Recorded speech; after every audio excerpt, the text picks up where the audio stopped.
Bonjour tout le monde, comment ça va aujourd'hui? Alors, on se retrouve comme chaque semaine, 15 minutes le vendredi, 9 heures heure de Montréal, 15 heures heure de Paris, en direct sur le Facebook d'Écoute ton corps pour jaser avec Charlène. Comment ça va Charlène aujourd'hui?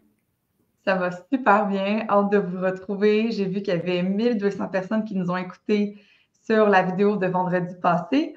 J'ai hâte de voir qui seront des nôtres aujourd'hui en direct et en rediffusion. Encore une fois, n'hésitez pas à communiquer avec nous, à écrire dans le chat. On va interagir, on jase ensemble.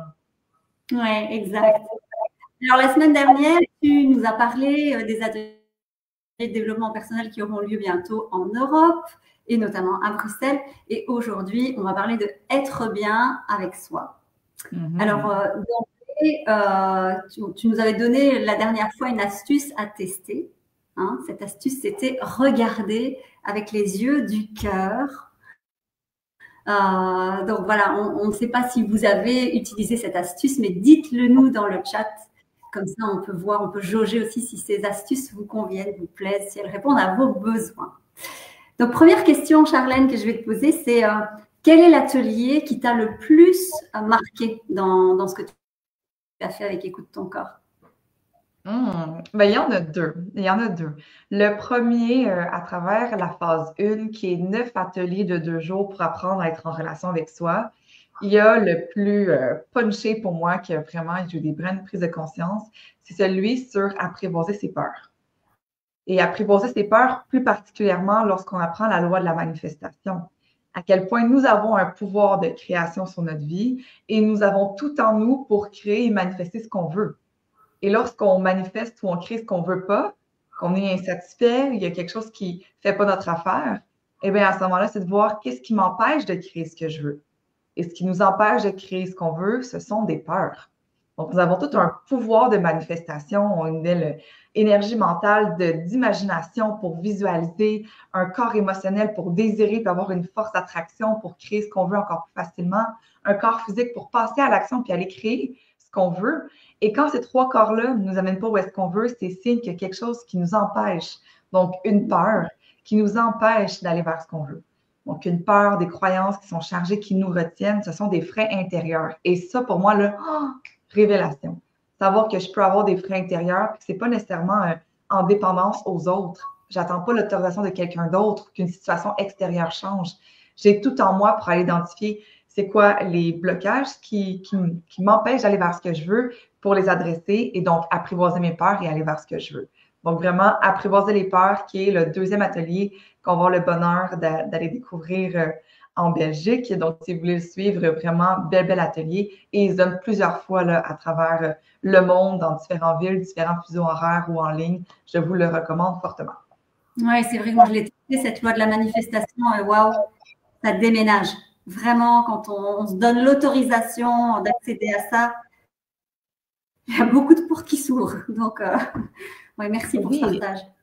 vraiment. Puis, il y a des portes qui s'ouvrent, puis ça nous permet de retrouver notre puissance. Puis ça, là, ça bâtit notre confiance.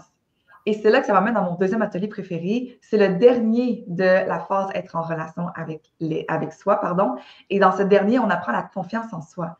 Et c'est important d'avoir retrouvé son pouvoir de création avec l'atelier sur les peurs pour pouvoir à la suite bâtir et aller enraciner une confiance en soi que moi j'appelle inébranlable, qui ne dépend pas de ce que je suis en train d'accomplir, qui ne dépend pas de ce que je vois visuellement, ce que j'ai déjà manifesté, ce que j'ai déjà créé. Donc, ça ne dépend pas de ce que j'ai ou de ce que je fais. Ma confiance en ma valeur, en mon être, en qui je suis, peu importe ce qui est matérialisé dans mon monde autour de moi, parce que de toute façon, ce qui est matérialisé là, c'est le résultat de mes actions précédentes. Donc, je récolte ce que j'ai semé dans les derniers temps. Donc, si je veux créer un futur différent, c'est important de comprendre la loi de la manifestation et aller connecter avec son pouvoir, sa confiance dès maintenant, qu'on a tout en nous pour créer quelque chose de différent, quelque chose de mieux.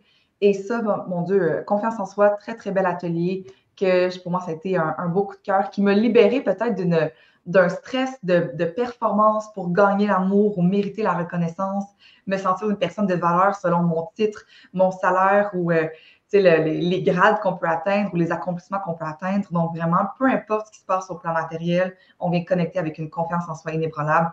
excellent atelier pour boucler la phase 1 et j'ai le bonheur de le donner plusieurs fois durant l'année, mais aussi durant ma tournée en Europe à Metz à la mi-mars avec Anne-Claire. Donc, deux beaux ateliers coup de cœur que je vais avoir la chance d'animer en Europe. Oui, surtout, alors je rebondis sur la confiance en soi, parce que moi j'ai découvert que ce n'était pas du tout ce qu'on pensait. Tu sais, quand à l'école on nous dit il doit avoir ou elle doit avoir beaucoup plus confiance en elle ou en lui, en fait ça n'a rien à voir. On découvre la vraie définition de la confiance en soi et là c'est vraiment très très puissant parce que c'est pas du tout ce qu'on pense. C'est pas être fort ou être courageux la confiance en soi, c'est beaucoup plus que ça. Ouais. Ça parle de valeur, donc j'adore aussi cet atelier, vraiment. Alors, Charlène, comment est-ce que, justement, on parle de deux ateliers toi, qui ont été des coups de cœur pour toi. Comment est-ce qu'on fait pour choisir un atelier pour qu'il nous convienne, en fait? Bon, il n'y a pas de bonne réponse. On y va un peu avec notre intuition, un terme qui nous inspire, qui nous interpelle. Cela dit, peu importe l'atelier que vous allez vivre, il va toujours avoir une espèce de synchronisme. Donc, si vous avez un atelier qui vous interpelle, comme par exemple confiance en soi, mais qui ne se donne pas dans la ville prochainement, puis finalement, il y a les 5 blessures prochainement près de chez vous, bien moi, je vous recommande de commencer par les 5 blessures parce que c'est peut-être pas ce qui vous attirait au début, c'est peut-être pas ce que vous vouliez initialement, mais c'est peut-être ce que vous avez besoin. Donc, faire confiance en la vie, regardez c'est quoi les ateliers qui se donnent près de chez vous. Et si vous avez un critère de sélection, moi, je vous propose de choisir les ateliers accessibles en présentiel. Parce que oui, le en ligne, c'est le fun, là, dans le confort de son foyer, mais oh mon Dieu, je veux réitérer à quel point le présentiel est puissant. Puis je vois la différence, j'enseigne les deux. Oui, on a des prises de conscience en ligne. Oui, vous avez le même atelier. Mais toute la richesse des échanges en présentiel, l'expérience d'être ensemble, de pouvoir échanger ensemble durant la pause, c'est vraiment un autre monde. Donc, si vous avez un critère pour sélectionner, moi, je vous dis, regardez les ateliers en présentiel près de chez vous et faites-vous le cadeau de vous déplacer. Vous allez voir à quel point c'est un investissement sur votre éveil personnel et votre bien-être. Oui, cadeau, investissement. En fait, c'est ça. La question à se poser, c'est combien est-ce qu'on veut mettre en soi? C'est quoi le prix qu'on se met à soi? C'est une bonne question à se poser, hein. Souvent, quand on investit dans des ateliers de formation de développement personnel, en fait, c'est pour soi, c'est pour grandir soi. Donc, oui, exact. Alors, ici, on parle de bien-être, d'être bien avec soi. Est-ce que tu peux nous donner une petite astuce pour attester encore, pour être bien? Oui! Ben, j'avais pensé que mes astuces pourraient se suivre de chaque vendredi à chaque vendredi quand on se connecte ensemble. Et celui de la semaine dernière, c'était de voir les appels à l'amour. Voir chaque situation problématique, chaque conflit, chaque situation qui me fait vivre une émotion, du stress, quelque chose, est un appel à l'amour. Chaque malaise dans mon corps, chaque message que mon corps m'envoie, par exemple, de fatigue ou de douleur, est un appel à l'amour. De voir que finalement, tout ce qui griche, tout ce qui semble avoir un peu de réticence, de résistance dans mon flot de vie est un appel à l'amour. Et si on part de ça, je vous invite à continuer à voir la vie comme des appels à l'amour constamment. Mais dans un deuxième temps, pour aujourd'hui, si on veut aller encore bonifier cette astuce-là, je vous inviterai maintenant à vous poser la deuxième question. Quand vous voyez un appel à l'amour, qu'est-ce qui m'empêche d'aimer dans cette situation-là? Qu'est-ce qui m'empêche si cette situation de conflit avec mon collègue ou juste d'émotion que j'ai avec un collègue, qui à chaque fois qu'il y a même un échange courriel, je sens que son écriture vient me transpercer, m'irriter, me déranger. C'est signe que cette personne-là, avec cette relation-là, j'ai quelque chose à apprendre, j'ai un appel à l'amour. Il y a des facettes, des attitudes chez elle que je n'accepte pas et donc un bel appel à l'amour véritable de cet aspect-là. Donc me dire, est-ce que ce qui me dérange chez elle, c'est que je la trouve contrôlante, par exemple? Est-ce que ça se peut que moi aussi, parfois, je sois contrôlante? Et si je ne me vois pas du tout contrôlante, ça serait intéressant de se demander à notre entourage, de quelle façon vous me trouvez contrôlante? Parce que des fois, c'est dans d'autres domaines, mais on l'est tous. Donc, une fois qu'on a identifié ce qui me dérange chez l'autre, et on se rend compte que c'est un appel à l'amour parce que cette attitude qui me dérange chez l'autre, je l'ai aussi en moi. Et quand je l'ai en moi, je ne m'accepte pas. Je ne m'accepte pas contrôlante au même degré que je n'accepte pas l'autre chez ma collègue contrôlante. Et d'essayer de voir, OK, qu'est-ce qui m'empêche de m'aimer et m'accepter contrôlante? Parce que lorsqu'on apprend la définition de l'amour véritable à l'écoute de ton corps, je ne suis pas en train de dire que c'est votre préférence. Je ne suis pas en train de dire que c'est ce qu'on veut contribuer puis amplifier. Je ne suis pas en train de dire qu'on veut se résigner à être ça pour toute notre vie. Ce qu'on veut dire par accepter, c'est est-ce qu'on peut avoir un regard envers soi rempli d'amour, de compassion et d'une acceptation inconditionnelle de son être pendant qu'on apprend à s'améliorer, pendant qu'on vit l'humanité avec des défauts et des qualités. Et si on arrive à poser un regard sur soi avec une acceptation inconditionnelle de tout ce qu'on est, comme on ferait avec peut-être un enfant, de se dire, clairement, tu as peut-être fait une erreur ici, peut-être que c'est à refaire. Cette attitude-là, c'est peut-être pas la plus intelligente, c'est pas peut-être celle qui va t'amener à avoir des belles relations avec tes amis ou tes collègues plus tard. Par contre, tu es en train d'apprendre. Et ça, c'est une attitude que tu vas pouvoir choisir avec discernement plus tard de ne pas réutiliser si c'est pas ça t'amène pas d'avoir les résultats efficaces que tu veux avoir. Cela dit, pendant que tu vis l'expérience de tester cette attitude-là, donne-toi le droit de t'accepter et t'aimer quand même. Viens pas te priver de ton amour pendant que tu vis des expériences et tu te découvres. Pendant que tu découvres avec discernement peut-être les attitudes qui sont plus constructives pour toi ou pas, les plus utiles ou pas, ou quand est-ce que les utiliser, ces attitudes-là, de façon intelligente avec du discernement. Donc, c'est un appel à l'amour que ma collègue me dérange par courriel. D'accord? Qu'est-ce qui m'empêche d'accepter ou d'apprendre à aimer, d'apprivoiser cette attitude-là contrôlante chez elle? C'est un beau miroir que je ne l'accepte même pas non plus, cette attitude-là chez moi. Qu'est-ce qui m'empêche de m'accepter contrôlante? De quoi j'ai peur si je m'acceptais contrôlante? Et là, d'aller voir peut-être les échos que ça veille, parce que ma réponse peut être différente de la vôtre. Mais est-ce que ça se peut que ça l'éveille des échos de ce que j'ai pas accepté de ma mère? Est-ce que ça se peut que ça l'éveille des échos de ce que vous avez trouvé difficile dans d'autres relations? Donc, d'aller voir, vous avez peur de quoi? Est-ce que vous avez peur de perdre l'amour de quelqu'un? Est-ce que vous avez peur de déplaire? Est-ce que vous avez peur d'être rejeté? Peu importe. Donc, la suite de mon astuce, ça serait, quand vous voyez un appel à l'amour, qu'est-ce qui vous empêche d'accepter cette attitude-là à l'intérieur de vous et de vous aimer inconditionnellement pendant que vous apprenez à être une meilleure personne, à évoluer et à aller de plus en plus vers ce que vous voulez? OK, merci, c'est noté. On verra si dans le chat, il y a déjà des personnes qui veulent réagir par rapport à ça, par rapport à ce petit truc qu'on va tester d'ici la semaine prochaine.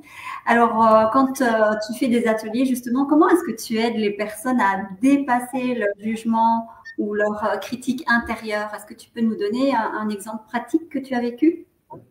Oui, mais tu sais, juste là, si on prend l'exemple de la personne qui a un courriel de sa collègue qui trouve contrôlante, bien, on va voir que peut-être dans sa vie, elle, contrôlante, ça serait avec sa famille, de pouvoir organiser des fêtes d'anniversaire, puis tout gérer. Puis à ce moment-là, elle aimerait ça, là, être organisatrice, gérer un événement, créer un événement, s'assurer qu'il y a tous les détails. Puis en même temps, elle a peur d'être contrôlante si elle le fait. Donc, elle a un besoin d'être organisatrice, d'être dans son plein pouvoir, de pouvoir gérer une organisation, créer des belles fêtes, des réunions familiales où est-ce que tout le monde est content, qu'elle a pensé à tous les détails. Ça va être la personne merveilleuse pour créer un beau 60e anniversaire, organiser le tout, puis que ça se passe super bien. Mais tout ce potentiel-là va être bloqué par la peur d'être contrôlante. Donc, ça se peut même que cette personne-là n'ose pas du tout aller se proposer comme organisatrice d'un événement familial, par exemple, parce qu'elle va avoir peur d'être contrôlante. Donc, on vient étouffer soit des désirs, des besoins ou même des talents dus à une peur, la peur d'être jugée contrôlante. Donc, comment est-ce qu'on fait pour balancer ça, un exemple pratique pour se libérer de ce jugement-là, puis nous aider à dépasser cette association-là de être organisatrice égale être peut-être contrôlante parfois? Bien, ça va être de voir à quel degré vous êtes prêt, vous, à apprivoiser le fait que peut-être ça peut arriver que quelqu'un vous trouve contrôlante. Peut-être que même vous-même en chemin, vous allez vous juger d'être contrôlante. Et si c'est le cas, à quel degré vous êtes prêt à accepter cette facette-là et aller vous accepter, donc vous donner le droit d'être parfois contrôlante pour pouvoir enfin aller jouir et explorer cette facette-là de l'organisatrice en vous, par exemple. Donc, c'est vraiment une espèce de balance entre l'intensité de ce que je veux avoir, donc organiser des parties familiaux, que ça soit vraiment agréable, qu'on ait du bon temps, puis que je gère tout, puis que ça se passe super bien, et que je sois une belle organisatrice qui, wow, ça fonctionne, on crée des beaux événements, Et en même temps, la peur de « Oh, ça se peut qu'il y en a qui me trouvent contrôlante ». Lequel va peser plus fort? Et s'il y en a un qui pèse 1 gramme plus fort, ben là, si c'est ma peur, je vais rester bloquée. Statu quo, je n'irai pas vers ce que je veux. Plus je vais m'accepter avec peut-être le risque d'être jugée contrôlante par moi-même ou par quelqu'un d'autre, ben plus tranquillement, la peur va diminuer et donc va peser moins fort dans l'engrenage. Et là, tranquillement, ben, mon désir d'aller vers ce que je veux va avoir une force d'aller combler mes besoins et je vais pouvoir créer la vie que je désire. Donc, tout est une question de à quel point vous êtes prêt à vous accepter dans ce que vous ne voulez pas être pour apprivoiser vos peurs et finalement aller vers ce que vous voulez réellement. Waouh! Quel super programme! Ça donne envie. On arrive au bout de ce live, Charlène. Donc, on retient que maintenant, le prochain challenge pour nous, c'est qu'est-ce qui m'empêche de m'aimer de manière inconditionnelle quand je suis face à une problématique ou un jugement. Alors, on attend vos petites réponses, vos petites remarques dans le chat. Et on se retrouve la semaine prochaine. Voilà, vendredi prochain. Sur cette planète pour continuer nos petites jaseries. Vraiment. Puis, tu sais, ça se peut, là, j'ai touché des gros sujets aujourd'hui, j'étais en forme. Donc, si vous dites, il y a quelque chose là-dedans qui c'est pas clair pour moi ou OK, mais j'ai une situation qui serait à l'opposé de ce que tu viens de dire, comment est-ce que je fais pour appliquer ça? N'hésitez pas, là, vous avez accès à du coaching gratuit en rediffusion. Donc, n'hésitez pas à l'écrire en commentaire. Avant de commencer chaque live, chaque vendredi, Coralie et moi, on s'arrête pour aller voir les commentaires et y répondre pour y rebondir vendredi prochain. Donc, si vous avez une question dans votre situation, restez pas là, coincé, écrivez-nous. Puis comme ça, à ce moment-là, ben, on va pouvoir adresser votre situation, peut-être clarifier certains éléments et permettre d'avoir un accès à du coaching gratuit ici dans la belle communauté d'Écoute ton corps. Avec beaucoup de bienveillance. Oui. Donc, osez, vous ne le regretterez pas. On se retrouve la semaine prochaine, Charlène. Oui. Bonne continuation. Prenez soin de vous. Bye bye. Bon week-end.